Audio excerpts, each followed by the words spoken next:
در وزارت تندرستی در سیستم وزارت تندرستی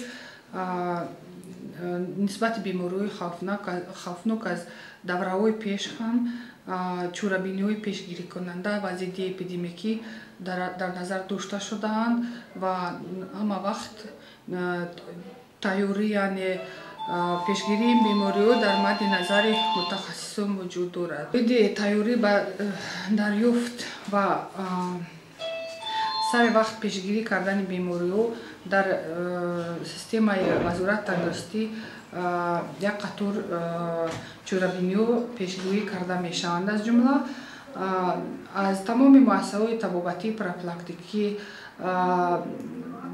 طلب کرده می شود که اگر یک بیماری نهایت خوفناک که گمانبر کرده شود حتما خبرنامه تعجیلی روانه کرده شود و خبرنامه تعجیلی در دایره سخم خبردهی وزارت تندرستی که تصدیق کرده شده است گذرانیده می شود. یعنی در کدام جایی که دکتر طبیب یگان بیماری رو با بیماری نهایت خوفناک گمانبر کند حتما با ساختارهای بالایی خبر می‌دهد یا اینکه میتواند یک باره به وزارت تندرستی خبر دهد یا به خدمات نظارت دولتی سنیتری اپیدمیولوژی.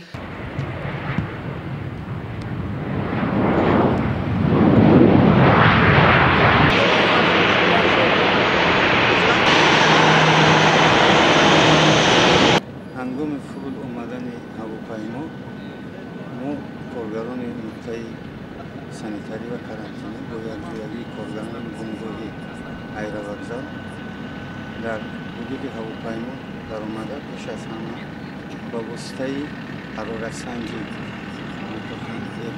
کنتاکتی همه مسافران رو از نظر میگذاریم. حرارت بدن هر یک مسافر رو سنجیده میبریم. خیلی حرارت سنجی بیس کنتاکتی هست که در مسافه 4-5 سانتی متر همه حرارت بدن مسافران رو سنجیده از نظر میگذاریم.